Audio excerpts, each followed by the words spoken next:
The day has just flown by, and we're ending on a real high note here with Pravesh Kothari at CMU, who's going to tell us about sum of squares, robust statistics, and I'm sure a bunch of other exciting things. So take it away, Pravesh. All right. Thanks, Adam, and thanks to the organizers for inviting me to give this talk. So, yeah, as Adam said, I want to tell you about this nascent line of work in algorithmic robust statistics, specifically, related to the use of the sum of squares method in designing algorithms for problems that arise in this area. This is a rather broad title, so let me maybe say a couple sentences about what I intend to do in this talk. Now, in several talks, we, or at least I, have mentioned this phrase that, hey, sum of squares gives a general blueprint for designing algorithms for robust statistics problems. But we never actually described that blueprint, except by means of a single example relevant to that talk. Today, I want to fix that. I want to tell you what this blueprint is. And two, one has to make compromises when they give talks to focus on some aspects and not on others. And one technical but very important aspect is usually not covered in talks. I want to make sure that that part is stressed upon today. And as I'll argue, this technical aspect is in fact the engine that drives the success of the sum of squares method in this context. And I'll leave you with like two open problems that relate to this technical primitive and can, improve algorithms for several problems in this area. Okay, with that prologue, let me start. Oh no. There we are. Okay. So let me start by, just telling you the context in which, this line of work sets in. I'm sure, there are so many recorded talks these days that you're all aware of it, but I'll just spend a minute. So, there are several problems in machine learning that involve learning from data. And, the way we do them is by choosing an appropriate statistical model to the data. And then, designing an algorithm for fitting that model to, the input that we actually have. Now, several problems look like this, from this very simple problems like linear regression to, somewhat more complicated problems like learning Gaussian mixture models. Now, one thing that we typically do in both design and analysis of such algorithms is assume that the input data that we are going to see is an IID sample from our chosen model, right? Now, this is at best an idealized assumption. So one must ask, what happens if, there are some minor perturbations or departures from this assumption in the input that you actually see? How resilient is your algorithm to minor perturbations? This is not a new question. This was asked more than 60 years ago by eminent statisticians like John Tukey and Peter Huber.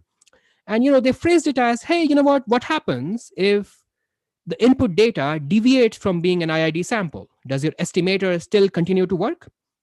And they were motivated by, pretty realistic real-life settings where, for example, there are a small fraction of outliers in the data, or the model was like slightly misspecified. The input sample was generated from a close by, but not exactly the model you chose. And they discovered that estimators in general actually are not, going to play well with such perturbations.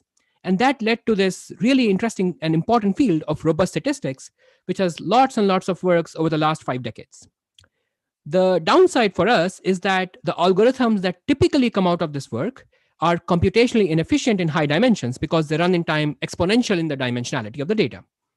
And so that leads us to, the main topic of our interest today, which is algorithmic robust statistics, where our goal is to design efficient algorithms in high dimensions to robustly learn or robustly solve learning problems. And our effort would be to get as good an error in the estimates we make as is statistically permissible. Okay. So concretely, I'm going to focus on two models. So let me quickly describe these models to you. The first model of robust learning that I will focus on is the so-called strong contamination model. And it generalizes the original model that Peter Huber had proposed more than 5 decades ago.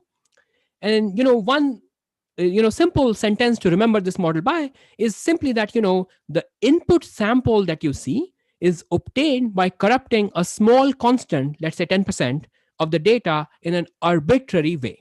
Okay. More precisely, you imagine that there is an original IID sample generated from your favorite statistical model, let's say n points in d dimensions, but you do not get to see those n points as inputs. Instead, you see a sample y, the only guarantee on which is that y intersects x in 1 minus epsilon fraction of the points. Okay. And now, you could be interested in estimating whatever parameter that interests you about the distribution d from the corrupted sample y. This could be something as basic as estimating the mean of d, but could be more complicated, like estimating the covariance or estimating, regression or estimating parameters of the mixture, etc. Notice that even basic tasks like estimating the mean of the distribution d can get somewhat hairy in this model. If you simply use, for example, the empirical mean of y as the estimator for the mean of the distribution d, then notice that even a single corruption, a single point being corrupted, can throw you arbitrarily off in your estimate. Okay, so even mean estimation is somewhat challenging in this model. So that's the strong contamination model. If time permits at the end, I will also tell you a little bit about the list decoding model, which, again, the tagline to remember it by is that in this model, in contrast to the strong contamination model, you have 90% of the data corrupted. That is, majority, an overwhelming majority of the data is corrupted, and only a small but fixed constant fraction of the data is pure or, part of the original sample. And, because more than a majority of the data is completely corrupted in this setting, you cannot hope to recover the unknown parameters, uniquely. So the goal is a relaxed version here. You want to recover a small constant size list of parameters. Information theoretically, the permissible list size is at most 1 over alpha. So, you want to go somewhat close to it. So you want to have a small constant size list of candidate parameters. It could be mean, covariance, just as previously, so that one of these candidate parameters is close to the truth. Okay. Now, these models are so natural that you might expect that there must be tons and tons of work on it, going back 10, 20, 30 years. But somehow, for whatever reason, people didn't actually think about this, these natural questions until these two really nice works of Lai, Rao, and Mempala, and Dikonikolas, Kane, Kamath, Lee, Moitra, and Stewart began this investigation by focusing on the strong contamination model. And since then, and this work of Charikar, Steinhardt, Valiant that began the work on list decoding model, there have been tons and tons of works in this area. By some estimates, there might be as much as 500 papers, both theory and applied, that deal with robust learning problems. That is not all of our interest today. Today, I am going to focus on the results in this area that use the sum of squares method that you might have heard the name of, but I'll tell you a little bit more later on today. And this slide is here to impress upon you that the story I'm telling is legit, as in there is a good reason to study a blueprint, if there is one, behind algorithm design using sum of squares for robust statistics. And the reason is that simply because you can obtain many, many results for basic robust learning tasks using this framework. Okay. So on this slide, you can see that there are results for basic tasks like mean estimation, or more generally covariance and higher moment estimation. Even for simple tasks like linear regression, clustering spherical mixtures, non-spherical mixtures, and very recently learning mixtures when they are not even clusterable. There is somewhat less, but still reasonable amount of work in list decodable model, which is a harsher noise model. And the results are known for problems like mean estimation or regression or subspace clustering. And then there's this third line of work on heavy tail estimation, which doesn't directly fit these two models that I wrote on the previous slide, but is kind of closely related. And you can ask me in questions later on how actually that is so if you're interested. But the point of this slide, as I said, is to tell you that in all the two relevant models that I mentioned before, there is tons of work on basic estimation tasks in this robust learning setting using the sum of squares method. Okay. The punchline that I will expand on more as the talk progresses of this line of work is that sum of squares yields the algorithms for these problems that work under the least restrictive known assumptions on the underlying distribution. Okay. And I'll both demystify and tell you why, this actually happens later on today. Good. So with that prologue, now I can tell you what my goal is. I want to describe this general blueprint on how to design algorithms from the previous slide.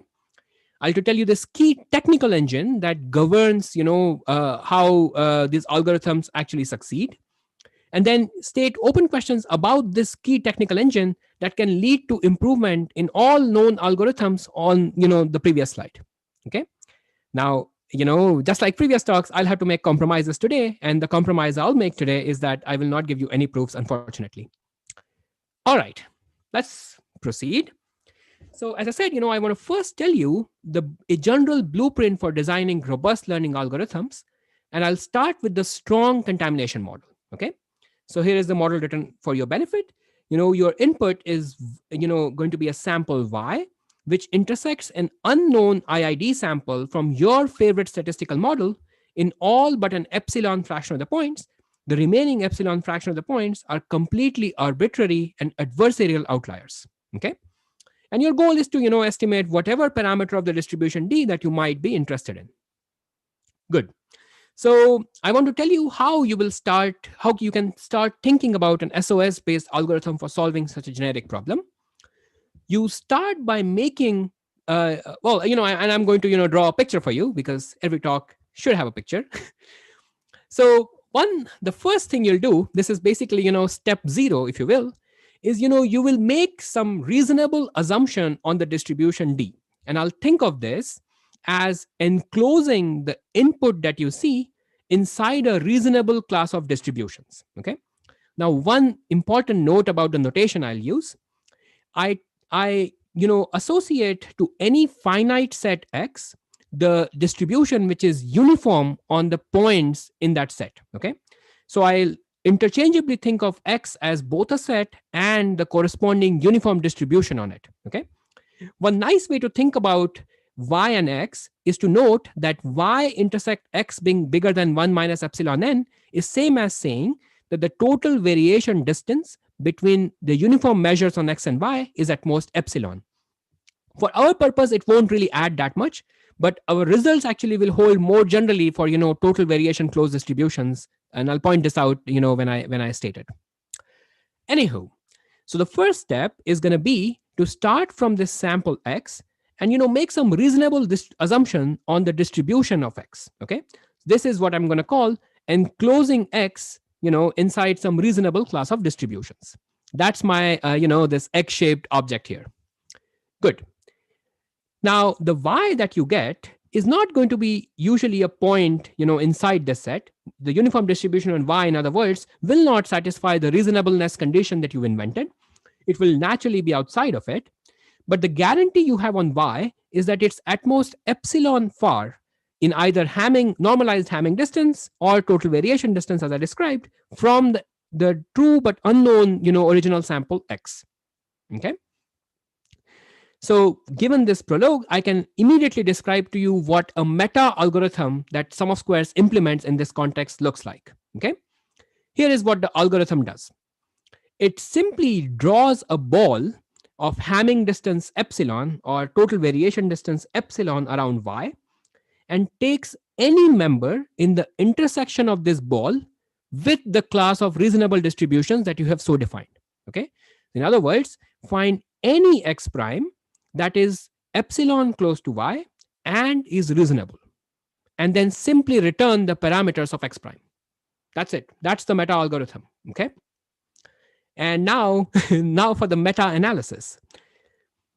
The meta-analysis proceeds by observing that if X and Y are at most epsilon far, and Y and X prime is at most epsilon far, simply because you found an X prime which is epsilon close to Y, then by triangle inequality, X and X prime must be at most 2 times epsilon far.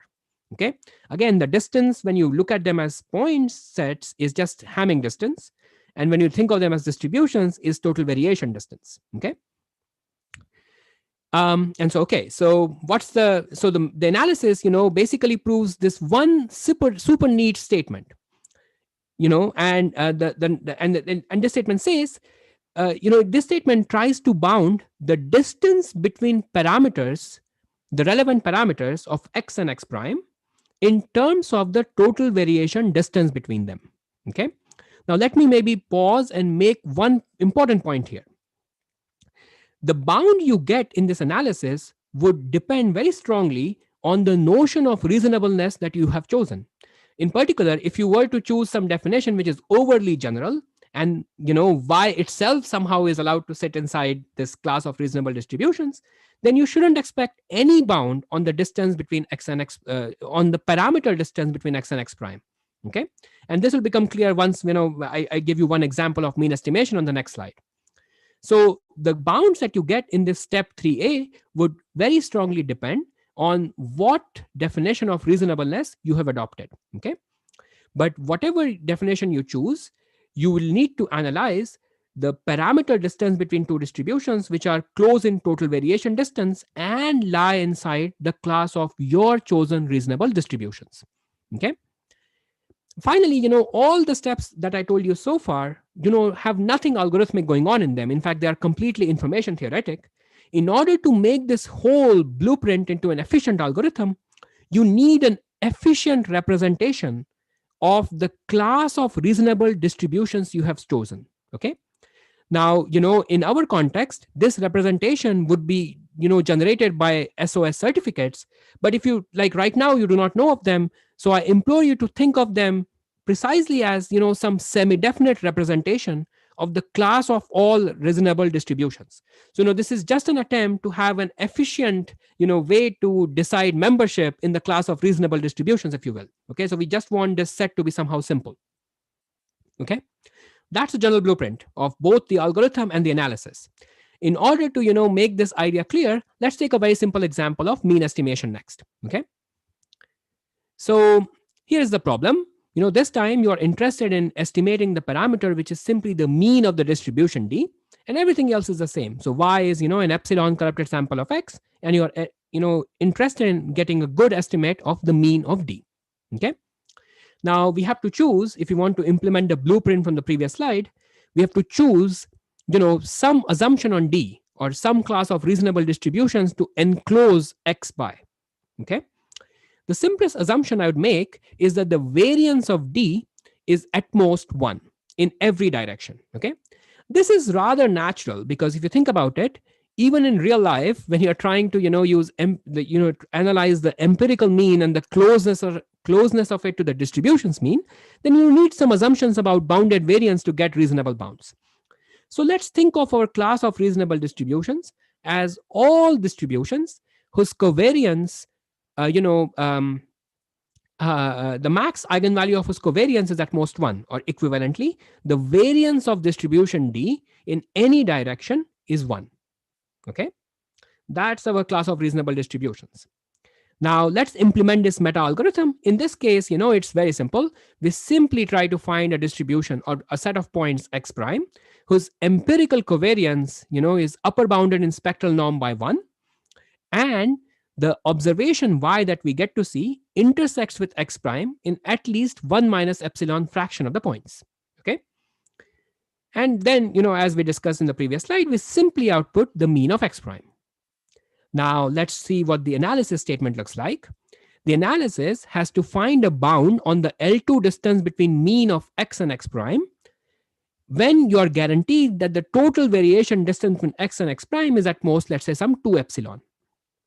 So here is a claim which is actually not so hard to prove, but as I said, I'll not give you any proofs today.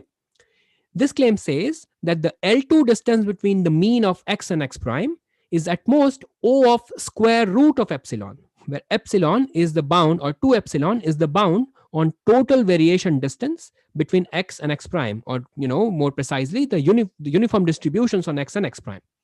Okay. One thing before we go ahead is important to observe. Notice that this error bound has no dependence on the dimension of the problem. So, this error bound is in Euclidean, this error is in Euclidean error, and the bound is completely independent of the dimension. Moreover, for the class of reasonable distributions we have chosen, namely bounded variance distribution, this bound is in fact tight up to absolute constants. Okay. And so that's our analysis. Okay. And so nothing algorithmic has happened yet, but we've already derived an interesting result that at least information theoretically, we can hope to estimate the mean of a distribution, up to some O of root epsilon error, as long as its variance in every direction is upper bounded by 1. like in previous slide, we have to attempt to find a reasonable, an efficient description of the class of all reasonable distributions. I will not go into too much detail about this right here because I want to do it in more generality in the next slide. But in this particular case, it follows actually very simply just by noting that you're interested in the set of all x prime where the covariance of x prime is upper bounded by identity in the learner ordering sense. Now this description by itself is not semi-definite in x prime, but you can massage it and make it into one. Okay, that's all I want to say right now. But that's one concrete implementation of the blueprint on the previous slide. Okay, but as I said, I want to refine this blueprint and try to and tell you how you can actually get a stronger result. Okay, let's say that now you make a stronger assumption on the distribution D. This time you assume that, so let's maybe analyze, or let's look at this assumption written inside this ball over here carefully. Pravesh, before you move on to this stronger assumption, is it clear from the easier case that is it clear that this algorithm is equivalent to just removing points that contribute a lot of variance in any direction? Absolutely, yes. So I am thinking of as algorithm. I'm thinking of algorithms that will use this particular blueprint here. But you're right that the same observation actually implies that you can filter out points of large length or large projection in some direction, and you can get similar guarantees with this filtering algorithm that you're suggesting here. So simply just take a direction of large empirical variance in y and remove some largest points in that direction, and that would actually also give you a similar result. And that quantitatively gives you a similar result. The constants might be different, but yes, O of root epsilon error would follow. Gotcha. Good. So moving on, we want to now make a stronger assumption. Let's say that we know that the distribution D that we were given samples from satisfied the stronger property. If I center x, as in subtract of the mean from x, so x bar is the mean subtracted quantity, then project it to any direction v, then the fourth moments of this 1D distribution can be controlled as an absolute constant times the square of the second moment. Okay, so we are just able to bound the fourth moment in terms of the square of the second moment up to an absolute constant. Okay, I'm going to define this quantity or define this property loosely as the property of being C Subgaussian. Okay, I'll explain this terminology in just a slide, so bear with me. Okay, but this is a different assumption, and in fact it's a stronger assumption than the one we made on the previous slide. And you can try to implement the same blueprint for this stronger assumption or a smaller class of reasonable distributions. The algorithm blueprint remains exactly the same. Try to find an x prime which now satisfies this stronger property and intersects with y in 1 minus epsilon fraction of the points, and then simply output the mean of x prime. Okay, this time the analysis however improves. You can prove that if there are two distributions which are both C Subgaussian and are at most, let's say, O of epsilon close in total variation distance, then their means in L2 can only be epsilon to the 3/4 away, which is, by the way, a smaller quantity than root epsilon that we had on the previous slide. Okay, both are dimension independent constants, but the dependence on the total variation distance is better in this case. Okay, now I want to now stress upon, and so as I mentioned, to make this all algorithmic, you need to find some efficient representation of the class of all reasonable distributions, in this particular case C Subgaussian distributions. Okay, so let's investigate that further, because this is the key technical engine I was mentioning at the beginning of the talk. Okay, how can you find efficient representations of distributions which are reasonable in this particular sense? So this is this property of certifiable subgaussianity. And I'll explain the certifiable part now. I've only explained subgaussianity to you. I'll explain the certifiable part now. So here's the definition. Okay, it was first formalized in this work with David Streuder in 2018. A distribution D, I'm going to call T, C Subgaussian. Okay, if this is if you look at this inequality here, it's the same kind of inequality that we were writing for T equals 4 on the previous slide. It says that the tth moment of the centered distribution, D, and any direction can be controlled in terms of the t over 2th power of the second moment of the distribution in the same direction. And the constant, depends on t. Now, when it is sub-Gaussian, it has to depend like O of t to the t over 2. But I'm not going to be too concerned with what exact the dependence is on t. For example, if it is t to the t, I'm also okay with it, okay? So this is a rather loose usage of the word sub-Gaussian, but permit me to do it. Now, so far, this is simply, some bounded moment property or sub-Gaussian moment property. The certifiable part comes in the following sense. I want this particular inequality to have a sum of squares proof. Let me explain what that means, okay? Notice that both the left and right hand sides of this inequality do not depend on x bar or d, as in, it's expected out. Both left and right hand sides of this inequality are simply degree t polynomials in the d-dimensional vector v, okay? So the left and right hand sides of this inequality are simply degree t polynomials in v. So this is a polynomial inequality in variable v, okay? So I say that this inequality has a sum of squares certificate, or equivalently distribution D is certifiably Subgaussian if the right hand side of this inequality minus the left hand side of this inequality, seen as a degree t polynomial, is a sum of squares polynomial in V. Okay, that's a definition. Notice that this is a stronger criteria than just asking for this inequality to be true. In particular, if the difference of right and left hand sides is a sum of squares polynomial, then certainly the inequality is true. But the other way around need not be true. In general, asking for this bizarre algebraic condition to hold is, at least a stronger requirement than what we actually, than just this inequality, the Subgaussianity inequality written above. Okay.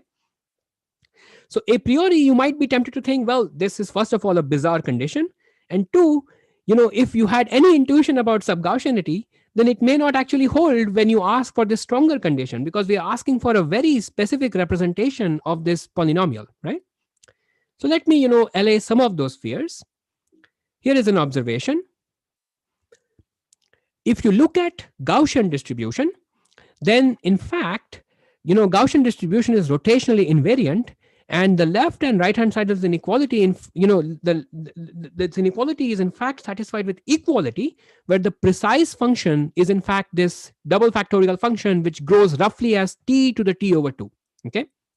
The point being that since we have an equality, the difference of the right hand and left hand sides is simply 0, which is an interesting sum of squares polynomial in V. Okay.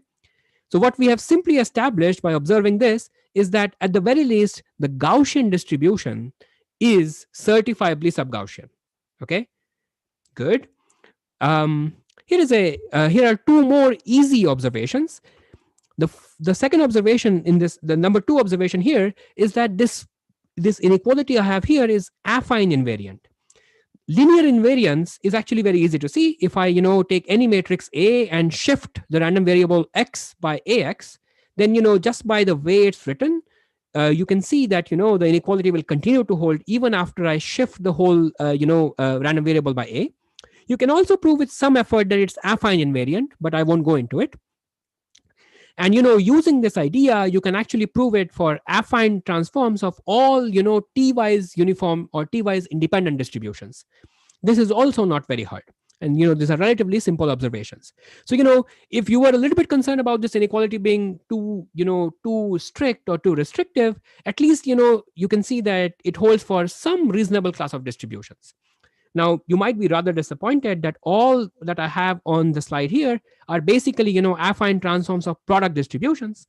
So you can ask, well, are there some non-trivial non-product distributions for which we can prove this inequality in a certifiable way? It turns out that it is true. In this work with Jacob Steinhardt from 2018, we proved that if the distribution D satisfies a dimension-independent Poincare inequality, I'll explain what that is in a second, then in fact, this fact then D is certifiably Subgaussian. In other words, the difference of right and left hand sides can indeed be written as a sum of squares polynomial in V. Okay. Now, some of you might already know of Poincare inequality. Here is what it means. It simply is, an example of a Lipschitz concentration inequality. These are inequalities that say that Lipschitz functions on these distributions, enjoy some dimension independent concentration. So if you look at, this inequality written in red at, on the slide, it says that the variance of any function can be bounded in terms of expectation of the squared L2 norm of gradient of f. So if gradient of f is, let's say, bounded, that's what we might want to mean by Lipschitzness of f, then this says that the variance of any Lipschitz function is a constant. Okay. Now, this is some rather awkward condition if you've not heard about it. But here is a class of distributions that you might actually have heard about that satisfy this inequality and therefore immediately are rendered certifiably subgaussian. So all strongly log concave distributions satisfy this property. So what's a strongly log concave distribution? If you haven't seen it, it's basically the fact it's a condition under which if you take log of the density function, then it's a strongly concave function. Okay, that's all it means.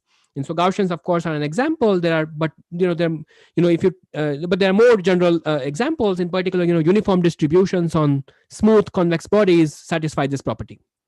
Okay, good. That actually brings me to the first open question that I promised at the beginning of the talk, which is simply to find more general distribution classes that satisfy this property of certifiable subgaussianity. Okay.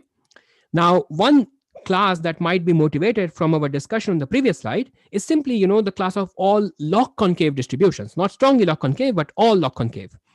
Now, if you followed all this recent excitement about the KLS cooling conjecture, then you probably know that this conjecture implies that all log concave distributions satisfy Poincare inequality with a dimension independent constant. But the inequality that we want as a consequence from it should rather have a standalone and perhaps a simple proof. I just don't know of one right now. Okay, I want to mention that there is this very recent exciting progress in this manuscript of Chen that seems to get a non-trivial upper bound on the Poincare constant of log concave distributions. It's still not a dimension independent constant, but as I'll mention on the next slide, it already implies non-trivial improvements to many algorithms in that list of robust learning algorithms I showed you earlier. So in particular, this is basically the list of problems I showed you earlier. I have marked all the problems that rely only on the property of certifiable subgaussianity, which means that if you manage to show more general distributions are certifiably subgaussian, you immediately upgrade all these results. Okay, and these results in particular include regression and moment estimation and clustering, etc. Okay. By the way, I want to pause and say that this is the most exciting part of research in sum of squares based algorithms for me. That somehow, you prove a result and then you can simply, upgrade a certain technical part and, make the result in a black box way hold for a more general family of distributions. Good. So that's the motivation for the open question 1. Let me now move on and switch gears and tell you a little bit about list decodable learning algorithms. Okay. So this is the second model I mentioned earlier. This is the model of learning where 90% of the sample that you see could actually be completely corrupted and only 10% could actually contain clean samples. Okay. So I would be actually much less understandable, or at least, I would be, I would be a little bit quick with the description of this, both the model and the example, because I want to get to this property that would upgrade all the results and state the open question. So I'll somehow keep my discussion centered in a way that allows me to get to this property quickly. Okay, but let me tell you what this blueprint looks like. It looks very similar to what we saw earlier. We again want to choose some notion of reasonable distributions and enclose the original sample that we never got to see inside this class of distributions. The y that we get to see this time is, not epsilon, but some 1 minus alpha away in total variation distance. Remember, 1 minus alpha could be a number like 0.9. Okay. So this time, you can't just hope to find one element, one reasonable distribution, which is 1 minus alpha close to y, and somehow hope to infer that that element would be close to x2, because triangle inequality gives you nothing here.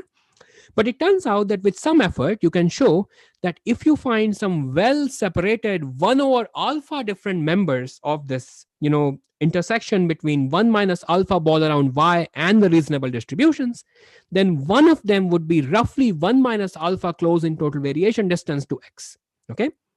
Whichever way you do it, you can, with some generic tricks, arrive at an x1 prime, which is 1 minus alpha separated, at most 1 minus alpha separated from the true original sample x. Okay. And now you simply output, the parameters of x prime instead, or x1 prime instead. Okay. So it's very similar to the previous blueprint. The only change is that you have to hunt for like a larger list in order to guarantee that there is something close to the unknown x. Okay. Good. The analysis is, also very similar, but this time we have to prove a result about parameter distance when the bound on the total variation distance between the two reasonable distributions we have is rather weak. It's like only 0.9 instead of 0.1 from the previous slides. Okay. And of course, to make it all efficient, we have to find efficient representations, or succinct representations of the class of reasonable distributions that we are working with. Okay. So let me, briefly tell you one problem. In fact, the first, non-trivial problem that was resolved, in this, actually second non-trivial problem that was resolved in this line of work, which is this joint work with Adam here and Sushruth Karmalkar. So, and as usual, I want to focus on this technical engine of finding efficient representations of reasonable class of distributions. So here is the problem. It's the problem of list decodable regression. And here is what that means in simple terms. Okay. So my X is going to be this time labeled samples or labeled data. And, I have d-dimensional points, and the labels are just evaluations of some linear function with coefficient vector L star on each of the data points. Okay. So, so this is basically a data sample on R to the D cross R. Okay. If you're familiar with regression, then notice that this is regression without any error. Okay. So this is basically simply linear equations. Okay. That's the original sample. Now, Y, just like in the previous slide, is going to be some enlargement of X where I've added 1 minus alpha fraction of completely arbitrary outliers. Okay. And my goal is to output a O of 1 over alpha size list of parameters L1 through Lk, such that at least one of the Li's is close to L star. Okay. So that's my goal in this list decodable regression problem. Now we will implement this outline, and the implementation is rather natural. So I will actually not discuss it in detail. Instead, simply focus on this, analysis step to motivate this discussion of what reasonable distribution should be. Okay. So whatever class of reasonable distributions we choose, the key thing it influences is the following guarantee. We have to somehow come up with a parameter distance bound, meaning, bound between, bound on the L2 distance between vectors L and L star, when the only guarantee we have is that L solves the equations in X prime, L star solves the equation in X and X prime are both, chosen from some reasonable distributions, and the total variation distance between X and X prime is at most 1 minus alpha. Now, in our present context, this whole, this whole mouthful of a sentence that I spoke means something very simple. It means the following. Suppose you have two sets of linear equations, X and X prime, okay, and they agree on an alpha fraction of the equations, as in their right-hand sides. So, the left-hand sides, or the xi's for alpha fraction of the equations, are exactly the same in X and X prime, and so are the right-hand sides. So, basically alpha fraction of the equations are shared between X and X prime. The remaining 1 minus alpha fraction are arbitrary and different. Okay. Now, we haven't yet invented reasonable class of distributions. We are going towards it. Okay.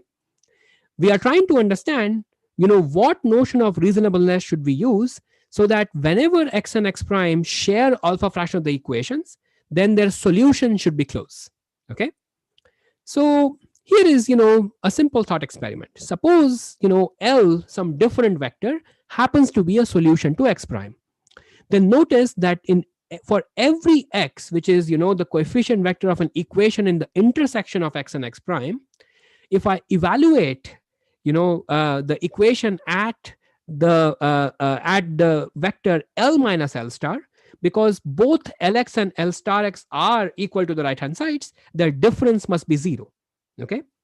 So in other words, I have found a vector L minus L star such that if I, take inner product of this vector with every point in the intersection of, X and X prime, then I get 0. Okay. So we would like to say that the only way this can happen is if L equals L star.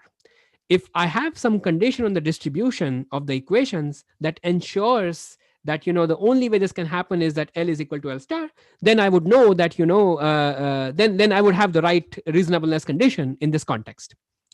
So that is actually rather easy if we actually have come up with this thought experiment already.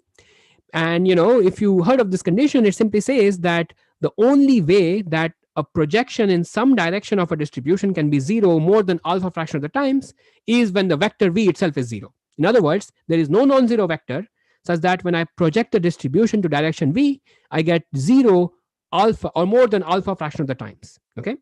Now, when you state anti-concentration in more generality, you actually allow not just 0, the projection being 0, but projection being small, etc. I want to stick to the setting which is directly relevant, so I'm stating it this way here. Okay. Now, if you want to get algorithms out of it, you have to get reasonable descriptions of distributions which are, which satisfy this anti-concentration property I wrote on the previous slide. And so you need to invent a certifiable notion of anti-concentration, which is there before you, on the slide. Now, this was formalized in 2 works which independently discovered an algorithm for less decodable regression. I'm actually presenting a more general formulation on both these works. This formulation, like both the proofs in the formulation used in both these papers can be seen as a special case of this particular formulation. But I think for further investigation, this is probably the right one. So that's why I'm stating it here. So I'm going to call a distribution, which you can think of as simply a finitely supported distribution on n sample x, as T of delta certifiably anti-concentrated if there is a degree T sum of squares proof in variables w, v of the following implication. So on the left hand side, just to parse it out, says that, wi square is wi, meaning wi's are either 0 or 1 valued. X is a collection of n points, x1 through xn in d dimensions. The second condition says that whenever wi is 1, xi dot v should be 0. So wi you can think of as indicator of the points in x at which xi dot v is 0. And the third condition simply says that v should be non-zero vector, and we just force it by saying that v is a unit vector. Okay. So basically the 3 conditions on the left hand side of this implication say that, I'm trying to look for a set of points such that when I project it to a non-zero direction v, I get 0. Okay. And the implication, the right hand side says that if I do find such a v and w's, then the number of points I would have found is at most delta.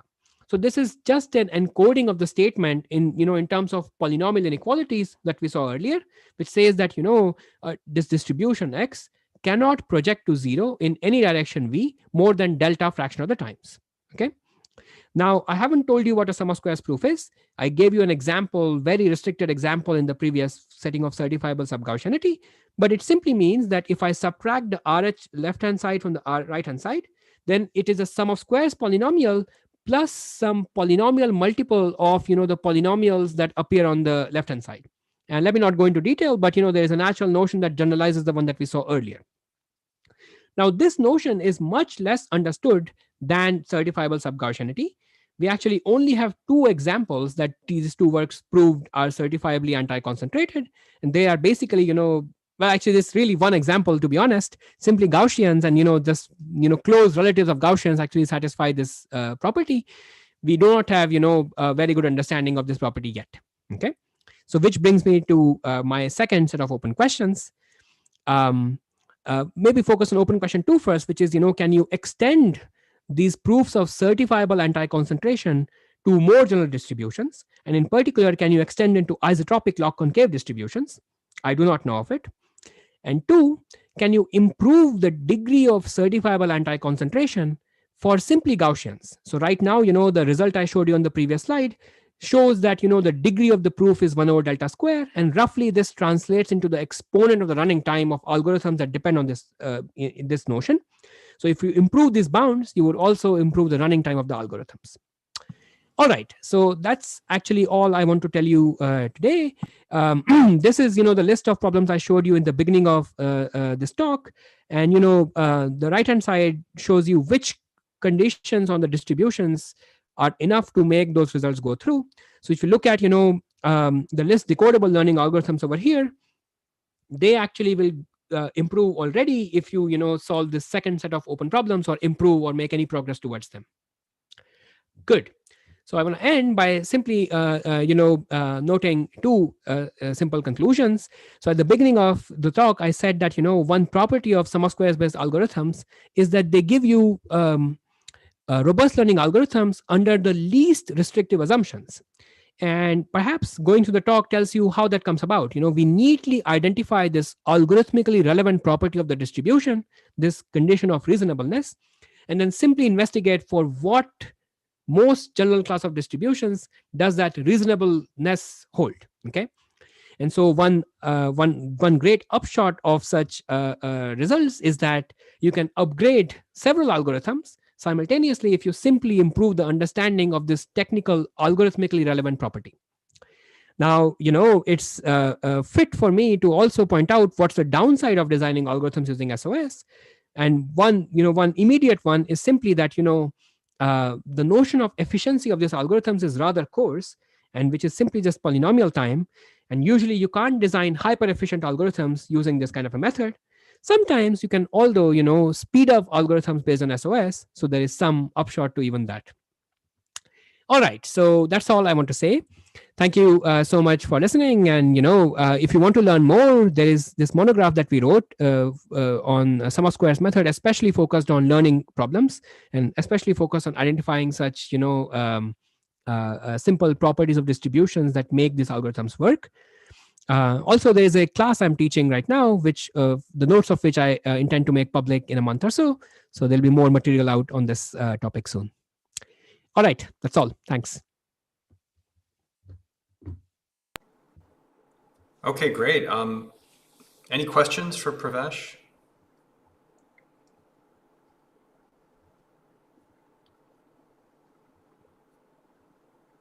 I have a question for you. So some of the problems that you mentioned on the prior slide,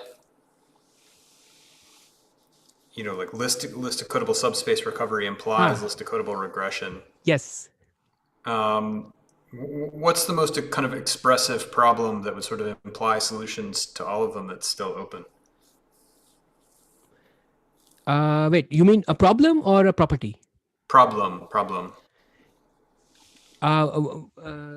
Maybe I'm still, I guess, I'm not totally So sure. for of the question. example, list decodable covariance estimation or. I see. What's the problem that is? Oh, I see. Okay. So I focus this talk entirely on improving. What's the most expressive problem that you could hope to solve that would sort of, unify all of these results? Yes, absolutely. So that's a really good point. I think you are you're giving me kind of a plug to plug in this. Also, one more very nice open question. So what Adam is mentioning is that there is a natural generalization of these two problems at the bottom of the slide: list decodable regression and list decodable subspace clustering, which is this problem of list decodable covariance estimation. Here is the simple problem. Alpha fraction of the points that you see are IID samples from an unknown Gaussian with an unknown mean and unknown covariance. Okay. The rest of the 1 minus alpha fraction of the points are completely adversarial outliers. You want to find a list of parameters, O of 1 over alpha size list of parameters meaning mean and covariances, such that one of the pairs of parameters describes a Gaussian which is close in total variation distance to the unknown Gaussian. So you basically want to recover good estimates of the parameters of the unknown Gaussian that gave you the alpha fraction of the points. We do not know any algorithm for this problem. you can think of both regression and subspace clustering as special cases of this problem, which imposes some special structure on both mean and covariances of a general problem we do not know of a solution. And actually, it will unify a lot of results on this slide, not just this decodable ones, but it would also imply results for this clustering problems over here. So yes, as Adam said, this is kind of a grand unified problem, at least for the purpose of problems on this slide.